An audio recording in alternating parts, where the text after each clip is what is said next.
दोस्तों नमस्कार, स्वागत है एक बार फिर से देश और दुनिया की तमाम बड़ी खबरों में। यदि आपने अभी तक चैनल को सब्सक्राइब नहीं किया है, कृपया चैनल को लाल बटन दबाकर सब्सक्राइब करें और घंटी बटन भी दबा दें। ये पहली बड़ी खबर है। बीजेपी पर जमकर बरसे राहुल गांधी, बोले नरेंद्र सिंह तोमर के बेटे का वीडियो हुआ वायरल, फिर भी खामोश है ईडी और सीबीआई। मोदी और शिवराज ने भी साधी चुप्पी। दरअसल कांग्रेस के स्टार प्रचारक राहुल गांधी ने केंद्रीय मंत्री नरेंद्र सिंह तोमर के बेटे के रिश्वतखोरी के कथित वायरल वीडियो के बहाने पीएम नरेंद्र मोदी और मुख्यमंत्री शिवराज सिंह चौहान पर जमकर हमला किया।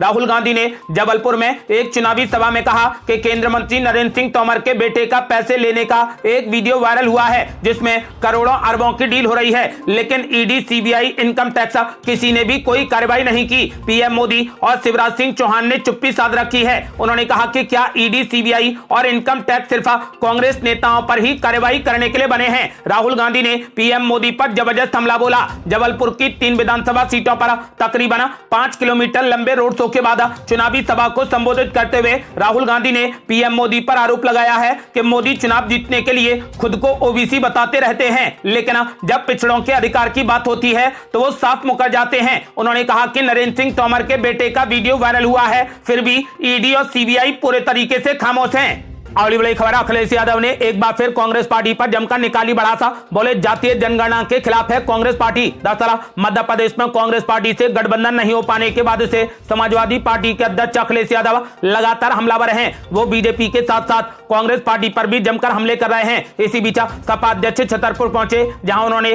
कांग्रेस पर तीखा हमला किया और आरोप लगाया कि कांग्रेस पार्टी ने ही मंडल आयोग की सिफारिशों को लागू नहीं होने दिया। मध्य प्रदेश के छतरपुर के राजनगर में पत्रकारों से बात करते हुए सपा मुखिया अखिलेश यादव ने कहा कि कांग्रेस पार्टी और भारतीय जनता पार्टी अब चुनावों को ध्यान में रखते हुए जाति जनगणना के बारे में बात कर रही हैं। उन्होंने आरोप लगाया है कि कांग्रेस पार्टी ने मंडल आयोग की सिफारिशें लागू नहीं की और जाति जनगणना का विरोध किया। अखिलेश यादव ने कहा कि कांग्रेस पार्टी जिसने कभी सामाजिक न्याय की बात नहीं की, आज ऐसा कर रही है। मंडल आयोग की सिफारिशें किसने रोकी? कांग्रेस पार्टी ने रोकी। जाति जनगणना किसने रोकी? कांग्रेस पार्टी ने रोकी। उत्तर प्रदेश के पूर्व मुख्यमंत्री अखिलेश यादव ने कहा कि सपा का मानना है कि सामाजिक न्याय तभी मिलेगा जब जाति जनगणना होगी और सभी को उनकी आबादी के अनुपात में अधिकार और सम्मान मिलेगा। उन्होंने कहा कि तभी बाबा साहेब अंबेडकर का सपना पूरा होगा। उन्होंने कांग्रेस पार्टी को जातीय जनगणना के खिलाफ बताया है।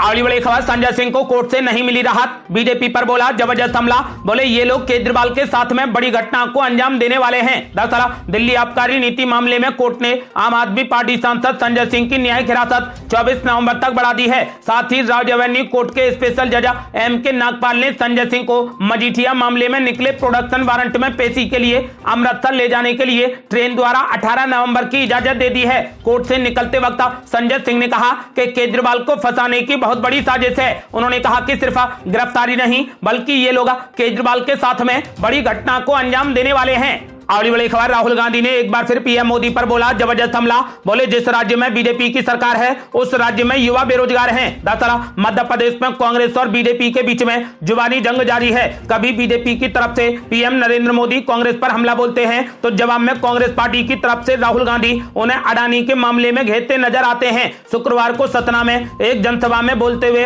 राहुल गांधी ने बीजेपी की केंद्र सरकार और पीएम नरेंद्र मोदी पर जमकर हमला बोला। राहुल गांधी ने कहा कि देश और राज्य की सरकार को अफसर चलाते हैं। उन्होंने कहा कि जिस राज्य में बीजेपी की सरकार है उस राज्य में युवा बेरोजगार हैं। मध्य प्रदेश में ओबीसी की सरकार नहीं है, इस राज्य में ओबीसी की कोई भागीदारी नहीं है। राहुल गांधी ने कहा कि मोदी जी हजारों करोड़ रुपए के हवाई जहाज में जाते हैं, करोड़ों रुपए का सूट पहनते हैं और कहते हैं कि हम ओबीसी हैं। राहुल गांधी ने जातीय जनगणना पर भी बीजेपी पर जमकर हमला बोला। उन्होंने कहा कि जैसे ही हमने जातीय जनगणना की बात की तो मोदी जी खुद को ओबीसी बोलने लगे, पर जनगणना के मुद्दे पर वो बोलते हैं कि हिंदुस्तान में कोई भी जाति नहीं है। नरेंद्र मोदी हर रोज कोई ना कोई नया कपड़ा पहनते हैं और कहते हैं कि हम ओबीसी हैं। राहुल गांधी ने अपने भाषण में अडानी के मुद्दे को भी उठाया। उन्होंने कहा कि कांग्रेस पार्टी की सरकार अडानी के लिए नहीं, किसान और मजदूर के लिए काम करेगी। उन्होंने कहा कि अडानी देश के बाहर जाकर निवेश करता है, आपका सारा पैसा अंबानी और अडानी के पास जा रहा है।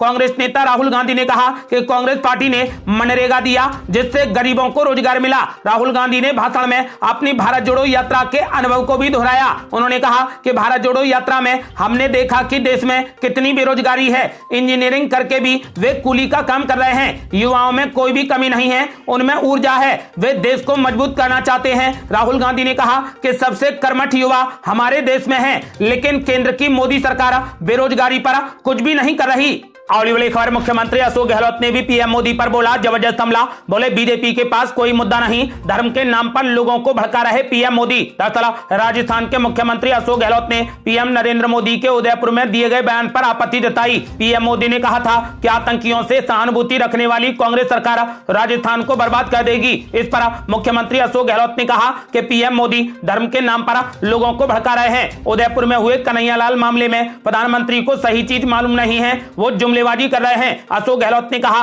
कि राजस्थान का माहौल हम लोगों के फेवर में है, हमारी योजनाओं की चर्चा देश भर में हो रही है। उन्होंने कहा कि बीजेपी के पास में कोई भी मुद्दा नहीं है, बीजेपी के आरोप में कोई दम नहीं है। राजस्थान में इस महीने के चौथे हफ्ते में विधानसभा के चुनाव होने जा रहे हैं। राजस्थान के लोग 25 नवंबर को वोट डालने वाले हैं, जबकि वोटों की गिनती 3 दिसंबर को की जाएगी। हर बार की तरह इस बार भी राजस्थान में कांग्रेस और बीजेपी के बीच टक्कर देखने को मिलेगी। राजस्थान में कांग्रेस ने दावा किया है कि इस बार राजस्थान में रिवाज बदलेगा और फिर से कांग्रेस की सरकार बनेगी।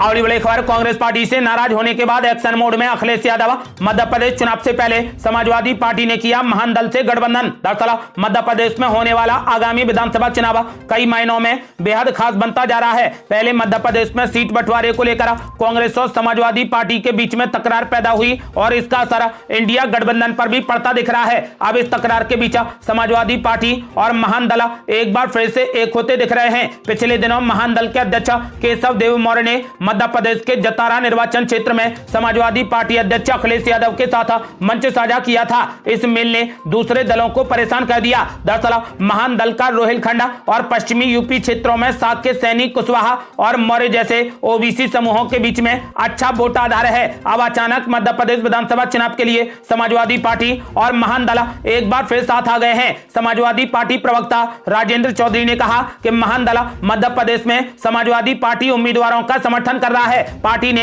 अपनी इच्छा से समाजवादी पार्टी को समर्थन देने की पेशकश की है। आपको बता दें कि इस समर्थन से अब कांग्रेस पार्टी की मध्य प्रदेश में परेशानियां और बढ़ गई हैं।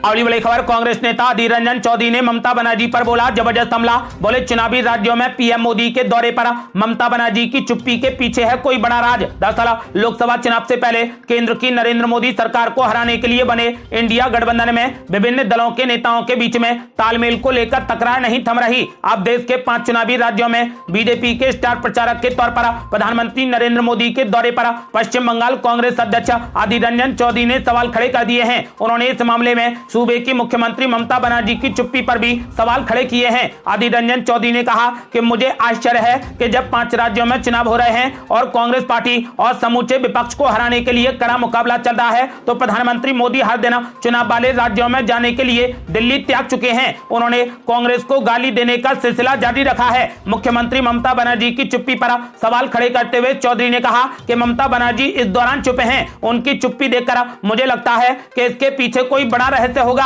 वो रहस्य क्या है, मैं ममता बनर्जी से मतदाताओं को एक संदेश देने का आग्रह करता हूं। उन्होंने कहा कि सभी 5 राज्यों में बीजेपी के खिलाफ चुनावी लड़ाई का नेतृत्व कर रही कांग्रेस पार्टी का समर्थन करना जरूरी है, लेकिन ममता बनर्जी का चुप रहना बेहद आश्चर्यजनक है। अगली बड़ी खबर, निलंबित होने की संभावनाओं के बीच महुआ मोइत्रा ने बीजेपी पर बोला जबरदस्त हमला।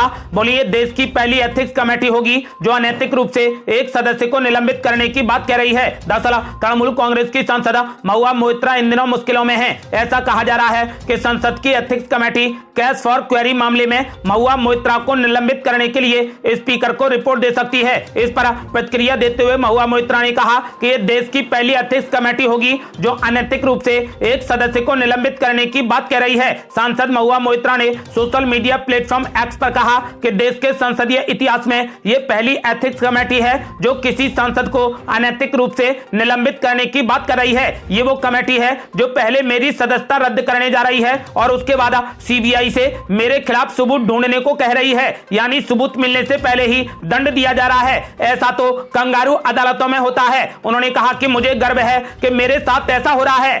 अगली बड़ी खबर है, एक्शन मोड में बीजेपी। तेलंगाना विधानसभा चुनाव के लिए बीजेपी ने जारी कर दी 14 उम्मीदवारों की 5वीं लिस्ट। दरअसल तेलंगाना में आगामी विधानसभा चुनाव के लिए भारतीय जनता पार्टी ने अपने उम्मीदवारों की 5वीं लिस्ट शुक्रवार को जारी कर दी। 5वीं लिस्ट में 14 उम्मीदवारों के नामों का ऐलान किया गया है। तेलंगाना में 30 नवंबर को 119 विधानसभा सीटों के लिए मतदान होगा। बीजेपी इससे पहले 4 और लिस्ट जारी कर चुकी है। आपको बता दें कि इस बार बीजेपी यहां पर बड़ा उलटफेर करना चाहती है। अगली बड़ी खबर, मोदी सरकार ने सुप्रीम कोर्ट में कर दिया बड़ा ऐलान, कहा सीबीआई पर हमारा कोई कंट्रोल नहीं। दरअसल मोदी सरकार ने सुप्रीम कोर्ट में सीबीआई को लेकर महत्वपूर्ण जवाब दाखिल किया है। केंद्र सरकार ने कहा कि सीबीआई स्वतंत्र कानूनी संस्था है और उस पर हमारा कोई भी नियंत्रण नहीं है। अपने जवाब में मोदी सरकार ने उच्चतम न्यायालय से बंगाल सरकार की उस याचिका को खारिज करने का आग्रह किया जिसमें सीबीआई पर राज्य की सहमति के बिना एफआईआर दर्ज करने और जांच शुरू करने का आरोप लगाया गया था। पश्चिम बंगाल सरकार ने सुप्रीम कोर्ट में याचिका लगाकर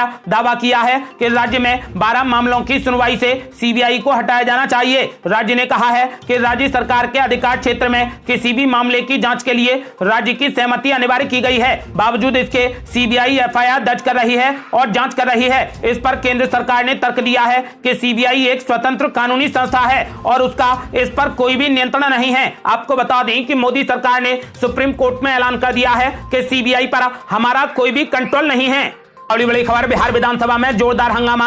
स्पीकर से बीजेपी ने की बड़ी मांग, नीतीश कुमार से माफी मांगने की गई अपील। दरअसल बिहार विधानसभा में जोरदार हंगामा हुआ। नीतीश कुमार ने मांझी पर अमर्यादित टिप्पणी की थी। विधानसभा में बीजेपी नेताओं ने जोरदार हंगामा किया। बीजेपी स्पीकर से मांग कर रही है कि नीतीश कुमार को सदन में माफी मांगनी चाहिए। विधानसभा में स्पीकर अवध बिहारी चौधरी व नेता प्रतिपक्ष में जोरदार बहस हुई। महिलाओं व मांझी पर नीतीश कुमार ने जो टिप्पणी की थी उसको लेकर बीजेपी ने सदन में जमकर हंगामा किया। नेता प्रतिपक्ष विजय सिन्हा ने स्पीकर से कहा कि मुख्यमंत्री ने महिलाओं पर ऐसी टिप्पणी की जिससे बिहार सहित देश शर्मसार हुआ है। मुख्यमंत्री नीतीश कुमार एक दलित पूर्व मुख्यमंत्री जीतनराम मांझी पर अमर्यादित टिप्पणी कर रहे हैं। नीतीश कुमार को सदन में बुलाइए और माफी मांगने को कहिए। आपको बता दें कि फिलहाल विपक्ष के नेताओं ने नीतीश कुमार से तुरंत माफी मांगने की अपील की है।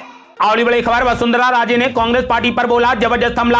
बोली 10 दिन का वादा 5 बरस में भी पूरा ना कर सकी कांग्रेस पार्टी। दरअसल राजस्थान के चुनावी संग्राम में आरोप की बौछार हो रही है तो अपनी योजनाओं को आसमान पर दिखाकर लोगों को लुभाने का प्रयास भी लगातार जारी है। 5 साल चली कांग्रेस सरकार अपनी योजनाओं का दम भर रही है तो भारतीय जनता पार्टी उनका दम निकालने का प्रयास कर रही है। वसुंधरा राजे इन दिनों हड़ौती के दौरे पर हैं और वो अपने कार्यक्रमों में कांग्रेस पार्टी को आड़े हाथों ले रही हैं। पूर्व मुख्यमंत्री वसुंधरा राजे सिंधिया ने एक कार्यक्रम के दौरान कहा कि कांग्रेस जनता को झूठे सपने दिखाकर सत्ता में बनी रहना चाहती है लेकिन ये पब्लिक है जो सब जानती है। उन्होंने कहा कि ये वही कांग्रेस पार्टी है जिसने पिछले चुनाव में किसानों का 10 दिनों में कर्जा माफ करने का वादा किया था जो कि 5 वर्ष में भी पूरा नहीं किया है।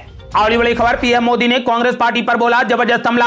बोले कई राज्यों से कांग्रेस का मिट गया नामो निशाना, अब सत्ता हासिल करने के लिए तड़प रही कांग्रेस पार्टी। दरअसल प्रधानमंत्री नरेंद्र मोदी ने मध्य प्रदेश के नीमच में आम सभा को संबोधित किया। इस दौरान उन्होंने आरोप लगाते हुए कहा कि कांग्रेस पार्टी के पास में विजन के नाम पर विभाजन और विरोध है, इसीलिए देश के कई राज्यों से कांग्रेस का नामो निशान मिट गया है। प्रधानमंत्री नरेंद्र मोदी ने कहा कि मध्य प्रदेश में भी 2 दशक से कांग्रेस सत्ता हासिल करने के लिए तड़प रही है। प्रधानमंत्री मोदी ने रतलाम के बाद नीमच में आम सभा को संबोधित करते हुए कांग्रेस पर जमकर निशाना साधा। पीएम मोदी ने कहा कि कांग्रेस ने हमेशा फूट डालो और शासन करो की नीति को अपनाया है। अपने संबोधन के दौरान पीएम मोदी ने गांधी परिवार का नाम लिए बिना कहा कि आजादी के बाद से कांग्रेस एक परिवार पर पूरे तरीके से आधारित हो गई। इसके बाद देश में कांग्रेस का सफाया होता चला गया। कांग्रेस के भ्रष्टाचार की वजह से देश के कई राज्यों से कांग्रेस का नामो निशान मिट चुका है और अब कांग्रेस पार्टी सत्ता पाने के लिए तड़प रही है। ये थी अब तक की बेहद बड़ी खबरें। रोजाना की ताजा खबरों को जानने और हमसे जुड़ने के लिए चैनल को लाल बटन दबाकर सब्सक्राइब करें और घंटी बटन भी दबा दें। जल्दी मिलते हैं बड़ी अपडेट के साथ, तब तक के लिए जय हिंद, जय भारत।